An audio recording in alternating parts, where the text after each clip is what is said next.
Then people want us to be mad so bad. I don't know, segregation being bad don't sound too bad to me. You mean to tell me I don't have to guess if my mac and cheese got raisins in it or not? You mean to tell me when I walk into a bathroom it's going to be clean with R&B playing? You mean to tell me I get to pick the best restaurants to go to? I don't have to guess. Bro. Rolling back segregation. What are we gonna do? Not one goddamn thing. Not one goddamn thing. I speak for myself, just my personal opinion, but I done speaking about this and I spoke to leaders, and everybody I speak to say it's probably gonna be the best thing that ever can happen to black people. A mandate for us to unite with our consumption power. We got the greatest consumption power in the world, and you gonna mandate us to unite? Yeah.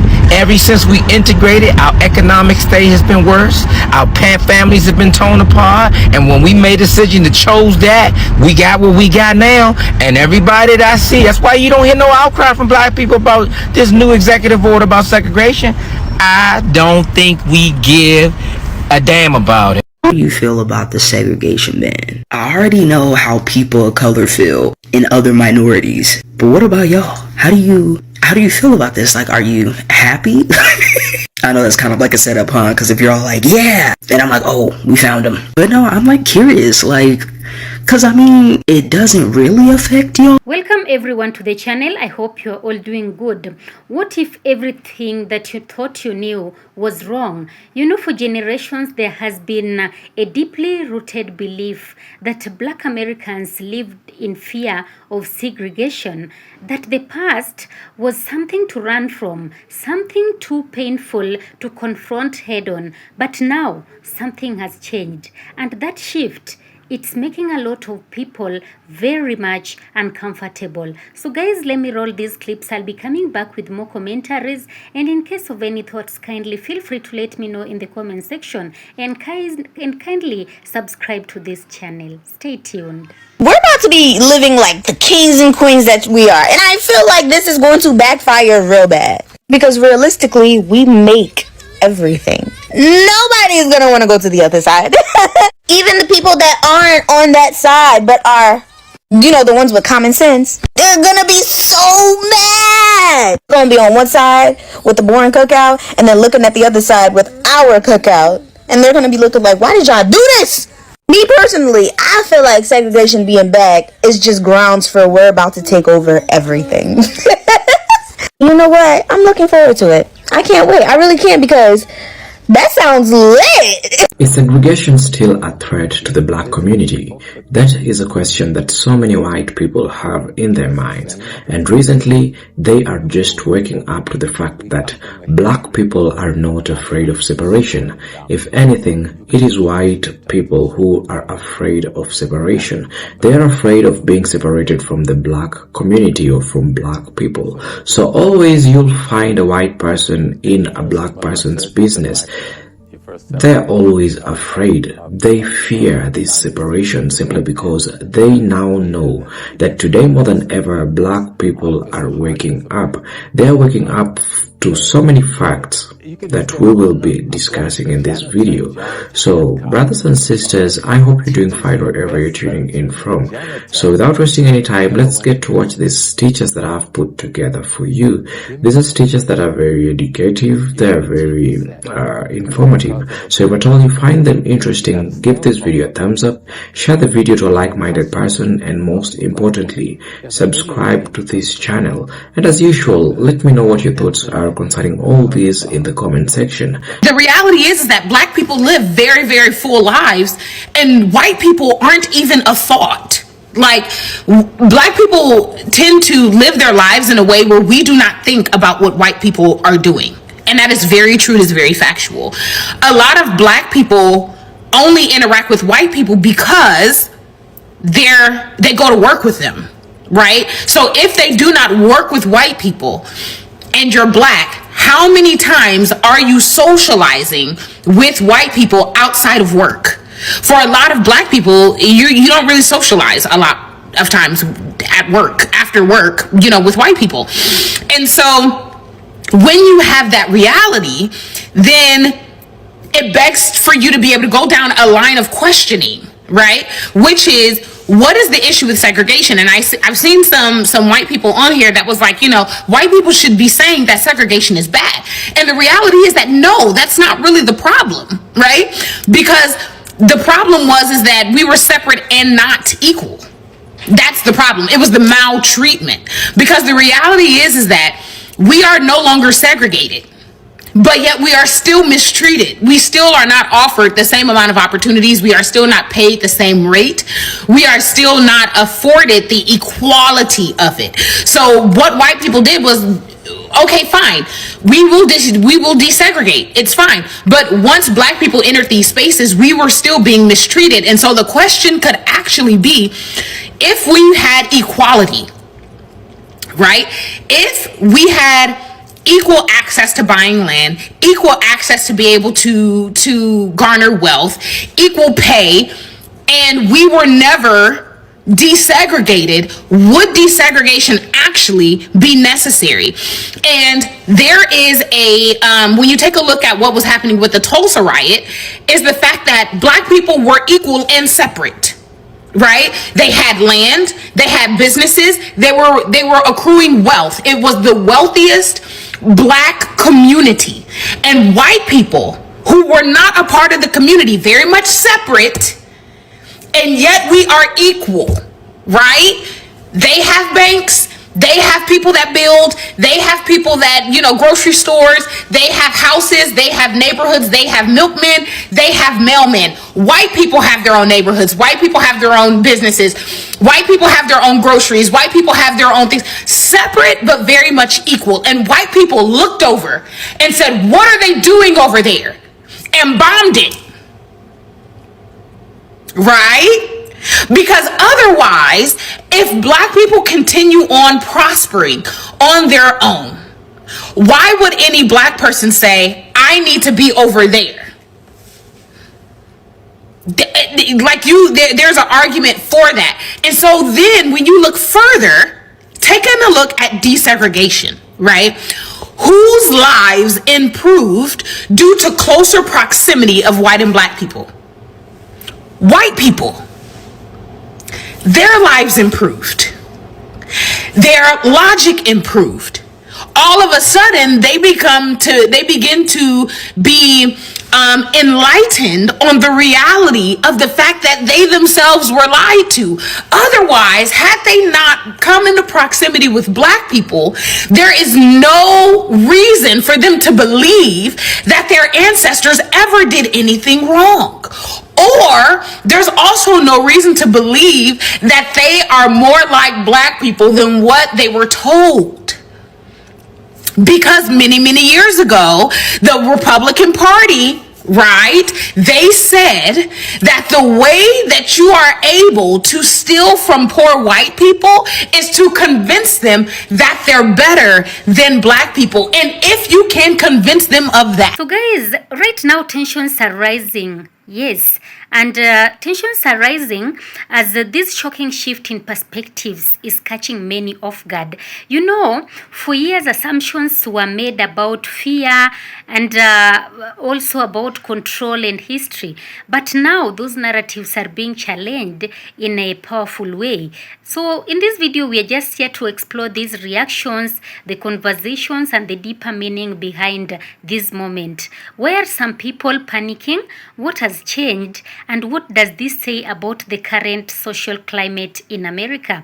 So guys, we are here getting the bold viewpoints, emotional responses, and eye-opening commentary. And I'm going to dive into the history, the identity, and the evolving mindset of Black Americans today.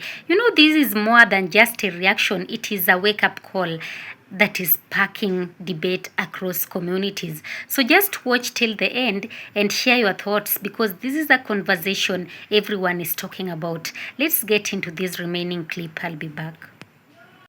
You can steal money from out of their pockets and they would never notice. So here we are, where we are no longer desegregated. And you see all over this app where you have white people that are learning a lot about historical truths that black people already knew. We already knew these things. But you have white people on a daily that are like, I didn't know that. I that's not what I was taught. I wasn't taught that, right? You have whole religious sects of people that were literally taught that the Civil War was not about slavery. You literally have all of these white people that had no clue that Juneteenth existed, or why it existed, or how many years it actually took post-emancipation for the last slave to actually be freed. Proximity has caused for a lot of the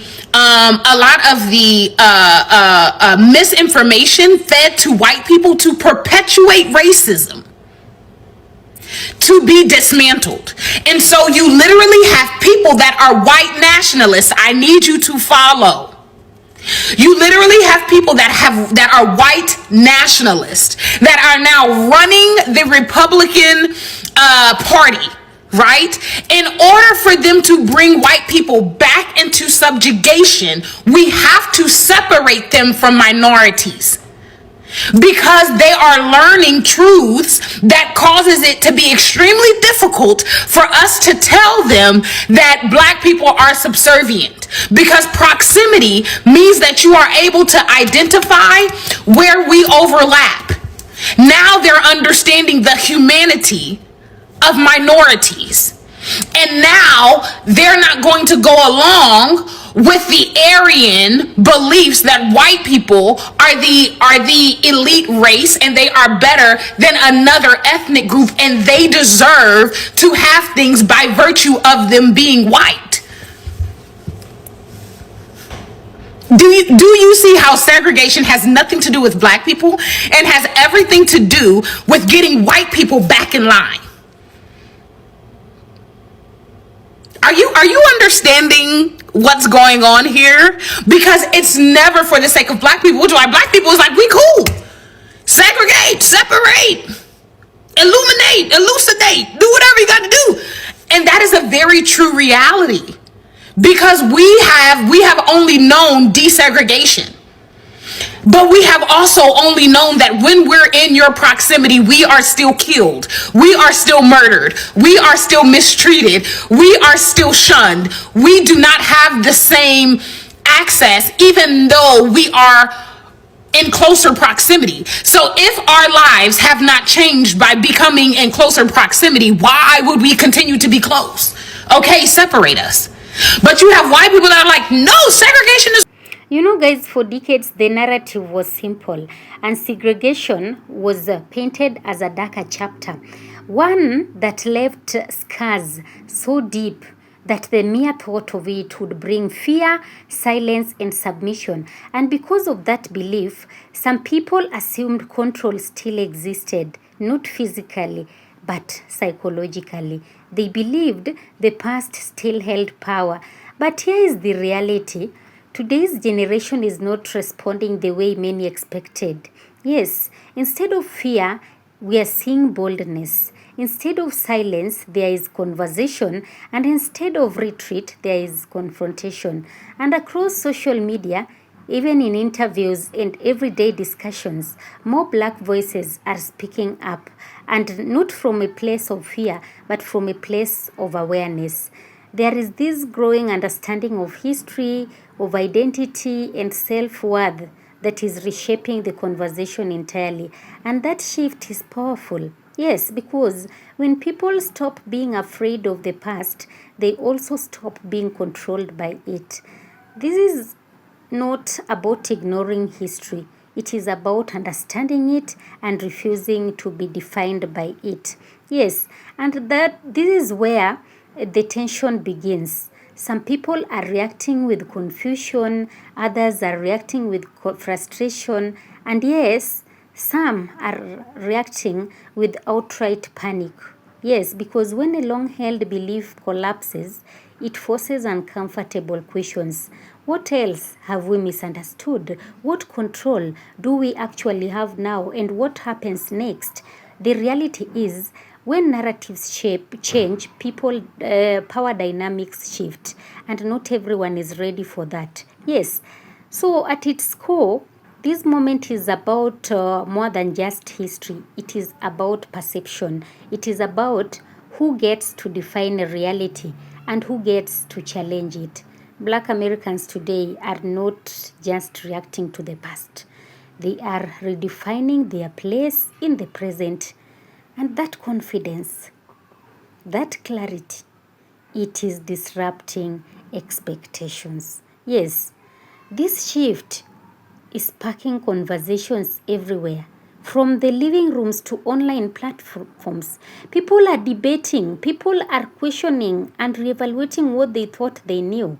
And while some see this as a conflict, yes, others see it as growth, because real progress does not come from comfort. It comes from confronting difficulties.